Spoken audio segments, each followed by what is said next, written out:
subscribe to our channel and press the bell icon. السلام علیکم عزیز طلباء طالبات، سر عبدالستار خان اس یوٹیوب چینل میں آپ تمام کا استقبال ہے۔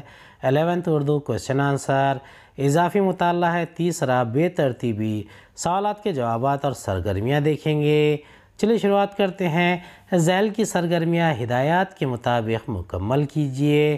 پہلا، مصنف کے مطابق بے ترتیب مناظر فطرت کا بیان اپنے الفاظ میں لکھیے۔ دوسرا، بے ترتیبی عین فطرت ہے، اس جملے کا مفہوم واضح کیجئے۔ تیسرا، آسمانی بائسکوپ سے دیکھے گئے مناظر بیان کیجئے۔ چوتھا، مصنف نے ہوائی جہاز سے جو مشاہدہ کیا اسے لکھیے۔ پانچواں، گلوب کے نظارے تحریر کیجئے۔ چھٹا، ترتیب سے متعلق مصنف کی رائے کو اپنے الفاظ میں لکھیے۔ ساتواں، بے ترتیبی زندگی میں ترتیب کا شعور عطا کرتی ہے، اپنی رائے لکھیے۔ پہلے کا جواب ہے، مصنف کے مطابق بے ترتیب مناظر فطرت کا بیان اپنے الفاظ میں لکھیے۔ اس کا جواب ہے، مصنف کہتا ہے کہ بے ترتیبی عین فطرت ہے۔ بے ترتیب مناظر فطرت میں دنیائے آب و رنگ کی سب سے بڑی ترتیب یہی ہے کہ کوئی ترتیب نہ رہ جائے۔ ہمارے ارد گرد بکھرے ہوئے تمام مناظر ہمارے گواہ ہیں۔ انسانی فطرت بھی تو آخرکار رہن سہن کے ہی تابع ہے۔ انسان کے رہن سہن سے کتنے گواہ ہمارے سامنے ہیں۔ دوسرا، بے ترتیبی عین فطرت ہے، جملے کا مفہوم واضح کیجئے۔ اس کا جواب ہے، کائنات کی ہر شے اور اس کا مجموعہ بے ترتیبی کا شکار ہے۔ ہمارے ارد گرد کے مظاہر فطرت کو کسی بھی طور سے دیکھا جائے بے ترتیب نظر آئیں گے۔ آسمان اور اس پر بے شمار ستارے و سیارے انتہائی بے ترتیبی کے ساتھ جل بجھ رہے ہیں۔ بادلوں کو دیکھو، کوئی ترتیب اور شکل متعین نہیں ہے۔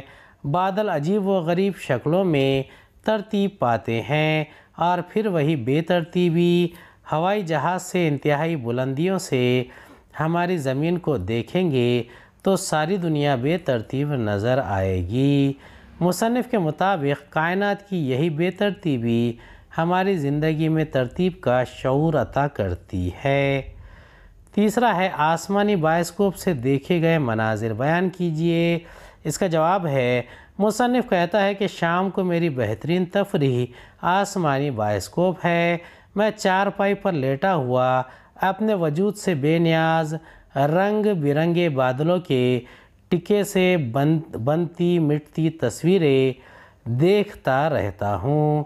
دیکھتا ہوں کہ ایک بڑا سا بادل سمٹ کر پہاڑ بن گیا، پہاڑ کا دامن بڑھتا بڑھتا اونٹ بن گیا، اونٹ کے نیچے پہاڑ نظر آنے لگا جو بعد میں چڑیا معلوم ہونے لگا، دھیرے دھیرے ہاتھی سے بھی سی مرغ بن گیا، اس کی چونچ تحلیل ہو کر ایک بڑا سا انسانی چہرہ بن گئی جس کے گدھے کی طرح لمبے لمبے کان نمودار ہو گئے۔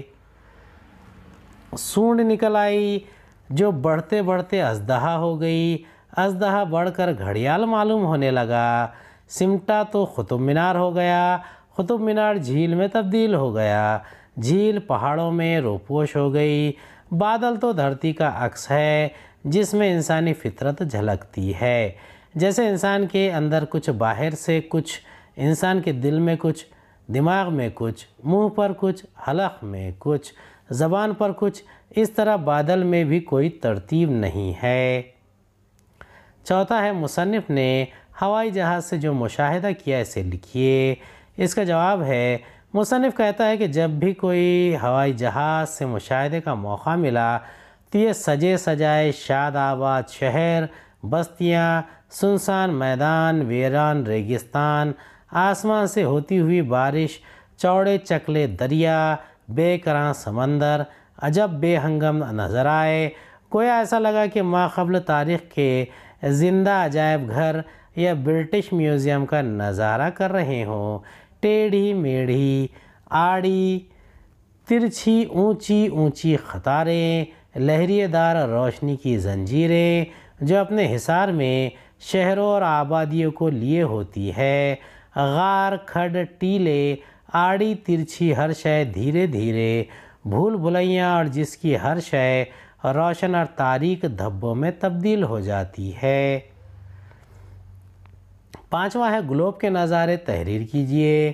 اس کا جواب ہے مصنف کہتا ہے کہ گلوب کا نظارہ کرتے ہوئے مجھے بیشتر ممالک کے چہرے مختلف جانوروں کے مماثل نظر آتے ہیں۔ بر اعظم مختلف بحر اعظموں سے اس طرح گھرے ہوتے ہیں جیسے کوئی عجیب الخلقت جانور درندوں میں گھرا ہوا ہے۔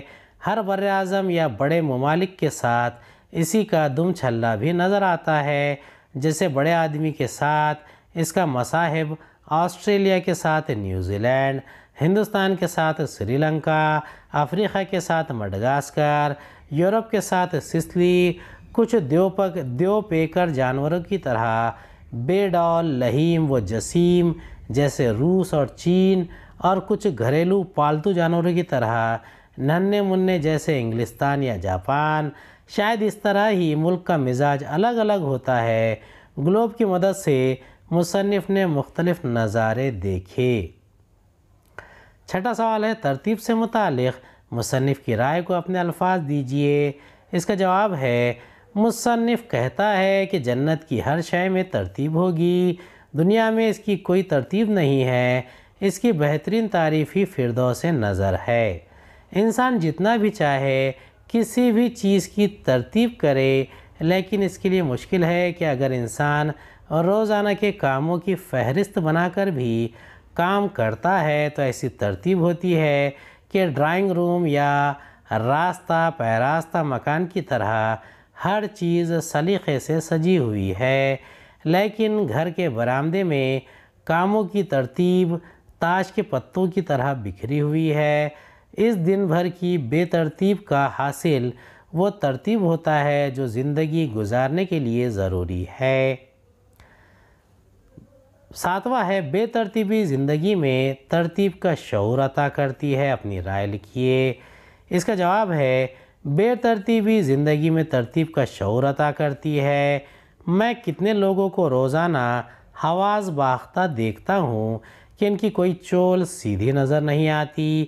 ان کو دیکھ کر نہیں لگتا ہے کہ ان کی زندگی میں کوئی ترتیب یا شعور ہوگا، مگر ان کے گھر جاؤ اور کہ گھر کے حالات اور رہن سہن دیکھو تو معلوم ہوتا ہے کہ ان کی زندگی کتنی باقاعدہ سے سجی سجائی، دھلی دھلائی، مکلف اور ڈرائی کلین زندگی ہوتی ہے۔ باہر کی بے ترتیب زندگی سے انسان کا شعور سمجھ میں نہیں آتا۔ امید ہے آپ کو ہمارا ویڈیو پسند آیا ہوگا۔ اگلے ویڈیو میں دوبارہ ملاقات ہوگی۔ خدا حافظ۔